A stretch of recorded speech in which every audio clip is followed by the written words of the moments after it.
नमस्कार दोस्तों, स्वागत है आपका स्टडी फॉर सिविल सर्विसेज में। फ्री वीडियो के लिए चैनल को तुरंत सब्सक्राइब कर लीजिए और नोटिफिकेशन को जरूर ऑन कर लेना। हमारा फ्री वाला टेलीग्राम ये वाला ग्रुप जरूर से जरूर ज्वाइन कर लीजिएगा। नमस्कार विद्वान साथियों, मैं दुर्गे विश्वकर्मा स्वागत करता हूँ स्टडी फॉर एग्जाम्स में। दोस्तों, वीडियो शुरू करने से पहले मैं आपको बताना चाहता हूँ हमारे कई पेड ग्रुप चलते हैं। अगर आप इन पेड ग्रुप को लेना चाहते हो तो नीचे दिए गए नंबर पर कॉल कर जानकारी प्राप्त कर सकते हैं। वर्षा का ना होना के लिए एक शब्द अनावृष्टि होता है। दूसरे पुरुष से प्रेम करने वाले के लिए एक शब्द परकीया होता है। धरती और आकाश के मध्य का खाली भाग अंतरिक्ष कहलाता है। जिसका कहीं अंत ना हो उसके लिए एक शब्द अनंत होता है। द्रुपद की पुत्री को द्रौपदी कहा जाता है। जो गुण सत रज तम से रहित हो उसके लिए एक शब्द निर्गुण होता है। आइए कुछ और अनेक शब्दों के लिए एक शब्द देखते हैं। लेख अथवा पुस्तक की हस्तलिखित प्रति पांडुलिपि कहलाती है। सबसे आगे चलने वाला सैन्य दस्ता के लिए एक शब्द हरावल होता है। स्त्री के समान या स्त्री के वश में रहने वाले के लिए शब्द स्त्रैण होता है। किसी विषय पर अधिकार कर लिया है जिसने उसके लिए एक शब्द पारंगत होता है। अपने आप उत्पन्न होने वाले को स्वयंभू कहा जाता है। पुत्र का पुत्र को पौत्र कहा जाता है। आइए कुछ और अनेक शब्दों के लिए एक शब्द देखते हैं। एक वस्तु लेकर बदले में दूसरी वस्तु देना विनिमय कहलाती है। पुत्र की पुत्री पौत्री कहलाती है। बाएं हाथ से काम करने वाले के लिए शब्द सब्यसाची होता है। किसी वस्तु का सांपोपांग विवेचन विश्लेषण कहलाता है। हाथी की पीठ पर रखा जाने वाला आसन हौदा कहलाता है। शत्रुओं का हनन करने वाले के लिए एक शब्द शत्रुघ्न होता है। आइए कुछ और अनेक शब्दों के एक शब्द देखते हैं। राज शासन के उच्चाधिकारी द्वारा निर्गत आदेश अध्यादेश कहलाता है। अस्थायी रूप से किसी का स्थान ग्रहण करने वाले के लिए स्थानापन्न कहलाता है। शपथ के साथ न्यायालय में प्रस्तुत पत्र हलफनामा कहलाता है। सगे भाई जो एक ही मां से उत्पन्न हो उनके लिए एक शब्द सहोदर होता है। स्वेच्छया सेवा कार्यरत व्यक्ति को स्वयं सेवक कहा जाता है। जिसका कोई मालिक ना हो उसके लिए शब्द अनाथ होता है। आइए कुछ और अनेक शब्दों के एक शब्द देखते हैं। विषय की भली भांति व्याख्या करके पढ़ाने वाले के लिए शब्द व्याख्याता होता है। जो पत्नी के साथ ना आया उसके लिए शब्द विपत्नीक होता है। पढ़ाने का कार्य करने वाले व्यक्ति को अध्यापक कहा जाता है। अलग अलग हुए अंगों को एक में जोड़ना संश्लेषण कहलाता है। जिसका जन्म पीछे हुआ उसके लिए शब्द अनुज होता है। मिलने के बाद अलग हो जाने की अवस्था वियोग कहलाती है। आइए कुछ और अनेक शब्दों के लिए शब्द देखते हैं। जिसकी था ना मिले उसके लिए शब्द अथाह होता है। बिन बुलाए आया हुआ उसके लिए शब्द अनाहूत होता है। कुछ खास शर्तों पर कार्य कराने का करार संविदा कहलाता है। जिसके बिना काम ना चले उसके लिए शब्द अनिवार्य होता है। सत्ता के विरुद्ध सत्य पर आधारित आग्रह से पूर्ण आंदोलन के लिए शब्द सत्याग्रह है। इसे गांधी जी ने भी शुरू किया था। दीन दुखियों को नित्य भोजन देने की व्यवस्था सदा वर्त कहलाती है। आइए कुछ और अनेक शब्दों के लिए शब्द देखते हैं। जल्दी बच्चे को जन्म देने वाले को सद्य प्रसूता कहलाता है। पत्नी सहित व्यक्ति को सपत्नीक कहा जाता है। जो कभी जन्म ना ले उसके लिए शब्द अजन्मा होता है। व्याकरण का भली भांति ज्ञान है जिसे उसके लिए शब्द वैयाकरण कहा जाता है। पुत्र या पुत्री का ससुर समधि कहा जाता है। जिसके समान दूसरा ना हो उसके लिए शब्द अद्वितीय होता है। आइए कुछ और अनेक शब्दों के लिए शब्द देखते हैं। नाटकों में अभिनय करने हेतु निर्मित चबूतरा को रंगमंच कहा जाता है। सभ्य होने का गुण भाव या अवस्था को सभ्यता कहा जाता है। हवा में रहने होने या उड़ने वाला हवाई कहलाता है। पत्नी या पति के पिता का घर ससुराल कहलाता है। शास्त्रों की भली भांति जानकारी है जिसे उसके लिए एक शब्द शास्त्रज्ञ होता है। जो वर्ष में एक बार हो उसके लिए एक शब्द वार्षिक होता है।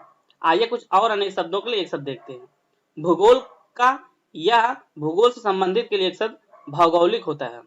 तमाम विषयों को सुनने गुनने तथा स्मरण रखने वालों को बहुश्रुत कहा जाता है। जो भविष्य में निश्चित ही घटने को उसके लिए एक शब्द भवितव्य होता है। दो विरोधी मनों के बीच का मार्ग मध्य मार्ग कहलाता है। मात्र फल खाकर रहने वाले के लिए शब्द फलाहारी होता है। किसी पुरानी टूटी फूटी इमारत, बस्ती या नगर का बचा भाग भग्नावशेष कहलाता है। ध्यान करने वाला ध्याता कहलाता है। जिसका ज्ञान सरल ना हो उसके लिए एक शब्द दुर्बोध होता है। एक तक निरखना के लिए एक शब्द निर्मेष होता है। हास्य रस प्रधान नाटक के लिए एक शब्द प्रहसन होता है। थोड़े दिन पहले ही जिसका ब्याह हुआ उसके लिए एक शब्द नवोढ़ा होता है। प्रकृति में होने वाला या प्रकृति से उत्पन्न के लिए एक शब्द प्राकृतिक होता है। आइए कुछ और अनेक शब्दों के लिए एक शब्द देखते हैं। साजिश की मंत्रणा के लिए एक शब्द दुरभिसंधि होता है। किए गए पाप का दंड स्वरूप फल भोग के लिए एक शब्द प्रायश्चित होता है। राज्य द्वारा प्रकाशित किया जाने वाला पत्र राजपत्र कहलाता है। लंबा या मोटा पेट है जिसका उसके लिए एक शब्द लंबोदर होता है। सूर्योदय के पूर्व का पवित्र समय ब्राह्म मुहूर्त कहलाता है। उत्तराधिकारी में प्राप्त संपत्ति रिक्त कहलाती है। आइए कुछ और अनेक शब्दों के लिए एक शब्द देखते हैं। लोक से इतर परलोक से संबंधित के लिए एक शब्द पारलौकिक होता है। 7 दिनों की अवधि के लिए एक शब्द सप्ताह होता है। असामान्य मेधा है जिसमें उसे मेधावी कहा जाता है। भोजन करने की इच्छा के लिए एक शब्द बुभुक्षा होता है। किसी के निधन की वार्षिक विधि पूर्ण तिथि कहलाती है। यंत्र बनाने, चलाने और सुधारने का विवेचन करने वाला शास्त्र यांत्रिकी कहलाता है। आइए कुछ और अनेक शब्दों के लिए शब्द देखते हैं। मदिरा पान का आदि है जो उसके लिए शब्द मद्यप होता है। उत्तर देने में ठीक समय पर उत्पन्न होने वाले बुद्धि के लिए शब्द प्रत्युत्पत्र मत होता है।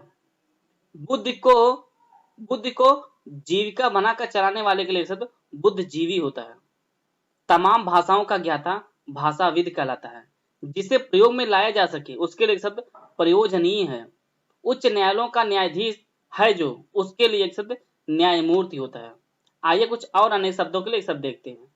समाज से बाहर निकाला हुआ के लिए शब्द बहिष्कृत होता है। पर स्त्री गमन करने वाला व्यभिचारी कहलाता है। बेटे का लड़का पौत्र कहलाता है। एक भाषा की बात को दूसरी भाषा में कहना या लिखना उसे अनुवाद कहा जाता है। जिसका कोई रूपाकार ना हो उसके लिए शब्द निराकार होता है। भूगर्भ विज्ञान का जानकार है जो उसके लिए शब्द भूगर्भवेत्ता कहलाता है।